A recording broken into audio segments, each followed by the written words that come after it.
Assalamualaikum warahmatullahi wabarakatuh. Nama saya Sultan Wicaksono dengan NIM A121230073. Dalam video kali ini saya akan menjelaskan mind mapping saya dengan materi profesi kependidikan. Langsung saja ke bagian pertama, itu ada pengantar profesi guru. Profesi guru adalah bidang pekerjaan yang menuntut keahlian, dedikasi, dan tanggung jawab dalam mendidik serta membimbing peserta didik untuk mencapai potensi terbaiknya. Terus di profesi guru ada profesional, profesionalisme, profesionalitas, dan profesionalisasi. Yang pertama, profesional. Seorang guru disebut profesional jika memiliki kompetensi, keahlian, dan kemampuan khusus untuk mendidik, membimbing, dan melatih peserta didik sesuai standar yang berlaku. Yang kedua, profesionalisme. Profesionalisme adalah sikap, komitmen, dan etika kerja yang menunjukkan dedikasi guru terhadap tugasnya. Yang ketiga, profesionalitas. Profesionalitas adalah kualitas atau tingkat kemampuan seorang guru dalam menjalankan profesinya. Dan yang keempat, profesionalisasi adalah proses peningkatan kualitas profesi guru melalui pelatihan, sertifikasi, pendidikan lanjutan, dan pengembangan diri yang berkesinambungan. Dan selanjutnya, sejarah profesi pendidikan di Indonesia. Mulai dari prasejarah, pada masa ini pendidikan berlangsung secara informal melalui tradisi lisan. Selanjutnya, masa Hindu-Buddha. Pendidikan mulai terorganisasi dalam institusi keagamaan seperti asrama atau padepokan. Dan selanjutnya, masa Hindia Belanda. Pendidikan lebih formal mulai diperkenalkan, tetapi bersifat diskriminatif. Dan masuk ke masa kemerdekaan. Setelah kemerdekaan, pendidikan menjadi prioritas untuk mencerdaskan kehidupan bangsa. Kurikulum mulai mengintegrasikan nilai-nilai nasionalisme dan banyak sekolah dibuka untuk menjangkau masyarakat luas. Selanjutnya, masa Orde Baru. Pendidikan digunakan sebagai alat pembentuk ideologi negara. Sistem pendidikan diwarnai oleh semangat revolusi dan penguatan nilai-nilai sosialisme serta Pancasila.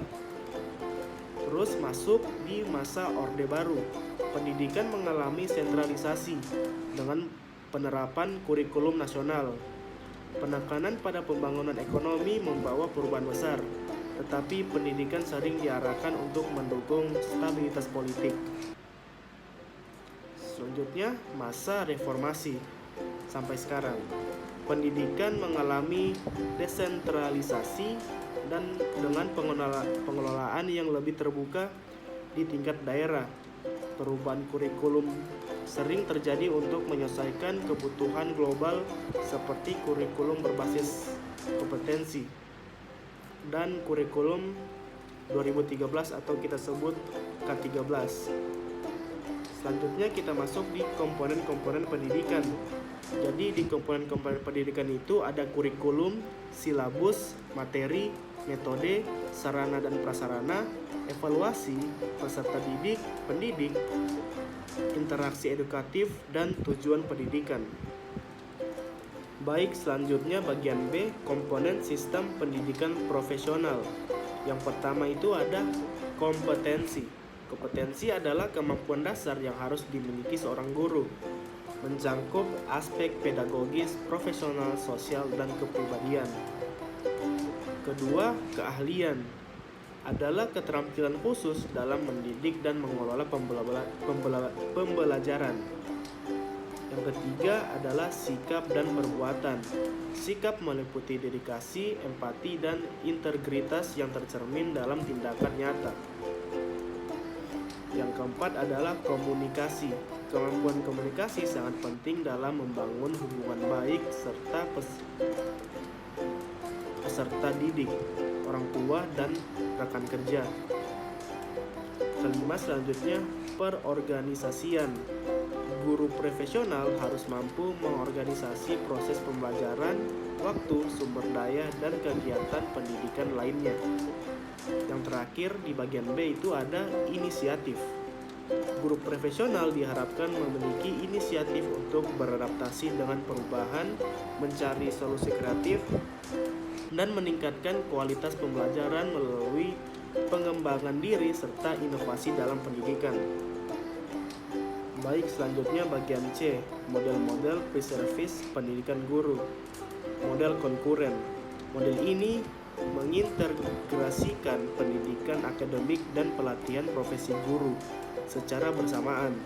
Calon guru belajar teori pendidikan sambil langsung berlatih mengajar.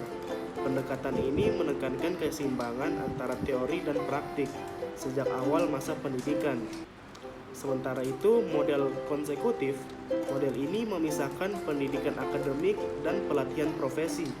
Calon guru menyelesaikan pendidikan akademik terlebih dahulu, kemudian melanjutkan pelatihan profesi seperti sertifikasi atau pendidikan khusus keguruan.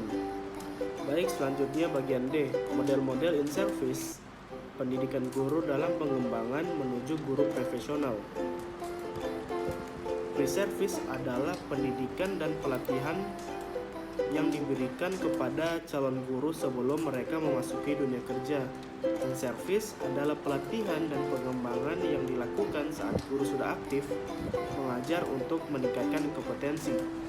Upgrading sendiri adalah program peningkatan keahlian atau keterampilan guru agar dapat mengikuti perkembangan ilmu, pengetahuan, dan teknologi dalam pendidikan. Dan roadmap training in service-nya ada kompetensi pedagogik, kemampuan mengelola pembelajaran mulai dari memahami karakteristik peserta didik, merancang kurikulum menggunakan metode pembelajaran yang tepat, hingga mengevaluasi belajar secara efektif. Yang kedua adalah kompetensi profesional, kemampuan menguasai materi pembelajaran secara dalam dan meluas, termaksud memahami pengembangan ilmu pengetahuan yang relevan dengan bidang yang diajarkan. Yang ketiga, kompetensi kepribadian, sikap guru yang mencerminkan kepribadian yang stabil, berwibawa, penuh integritas, jujur, dan menjadi teladan moral bagi peserta didik dan masyarakat. Dan yang keempat, kompetensi sosial, kemampuan menjalin komunikasi, kerjasama, dan hubungan sosial yang baik dengan peserta didik, rekan guru, orang tua, serta masyarakat yang mendukung proses pendidikan. Selanjutnya, jurnal yang saya ambil berjudul Kualitas Kinerja Guru Ditinjau dari Pengaruh in-service training. Saya akan mengambil kesimpulan dari jurnal tersebut saja. Jadi kesimpulan dari penelitian ini menekankan bahwa in-service training adalah salah satu langkah penting untuk meningkatkan profesionalisme guru. Penulis merekomendasikan agar sekolah dan instansi pendidikan menyelenggarakan pelatihan ini secara rutin. Dengan mendukung anggaran dari pemerintah, pelatihan yang berkelanjutan dinilai mampu memberikan dampak jangka panjang bagi kualitas pendidikan, baik untuk guru maupun peserta didik. Baik, selanjutnya bagian E, masalah dalam profesi guru. Ada faktor internal. Dari faktor internal ini saya hanya ingin menyimpulkan dari keseluruhannya. Jadi faktor internal memiliki peran yang sangat signifikan dalam menentukan keberhasilan belajar siswa. Karakteristik siswa seperti kemampuan kognitif menjadi landasan penting untuk memengaruhi bagaimana mereka menerima dan mengelola pembelajaran. Sikap belajar yang positif termaksud keterbukaan terhadap tantangan, membantu siswa lebih aktif dalam proses pembelajaran. Motivasi siswa, baik intrinsik maupun ekstrinsik, mendorong utama yang mengarahkan usaha mereka dalam mencapai tujuan belajar. Tingkat konsentrasi siswa juga berpengaruh, karena konsentrasi yang baik memungkinkan pemahaman materi secara optimal.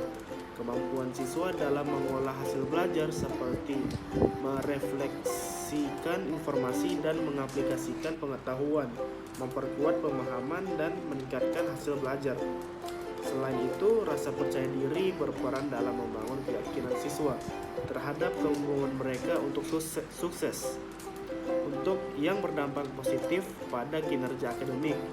Terakhir, kebiasaan belajar seperti manajemen waktu, strategi belajar yang efektif, dan konsistensi menjadi kunci dalam mendukung pencapaian hasil belajar yang maksimal.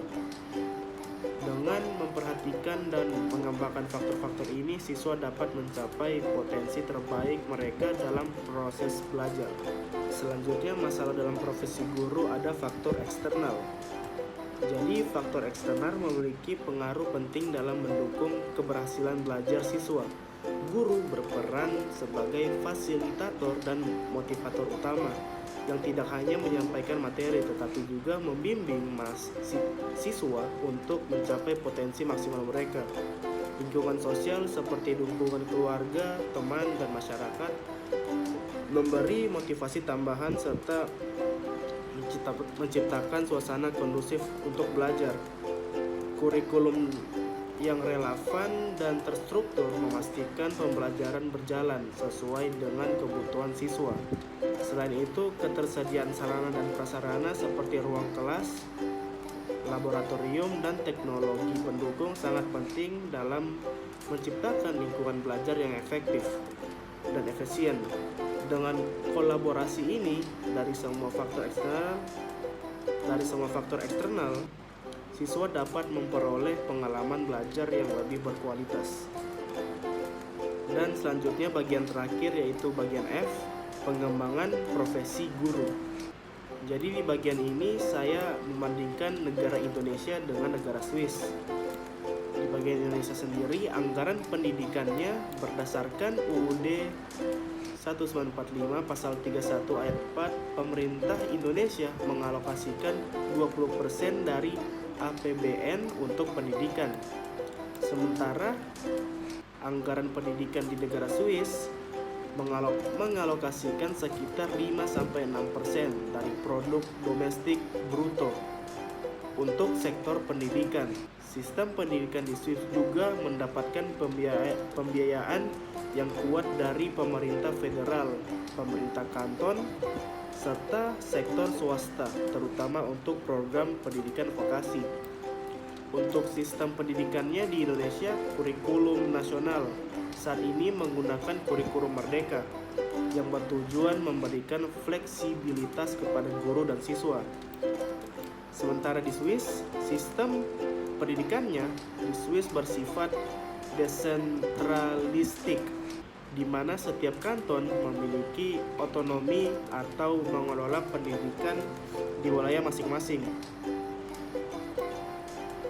Kemudian wajib belajar. Di Indonesia sendiri, wajib belajar di Indonesia berlangsung selama 12 tahun, mencakup pendidikan dasar 6 tahun, terus SMP 3 tahun, dan SMA 3 tahun atau SMK. Sementara itu di Swiss, wajib belajar di Swiss berlangsung selama 11 tahun yang terdiri dari 6 tahun pendidikan dasar dan 5-3 tahun pendidikan menengah pertama.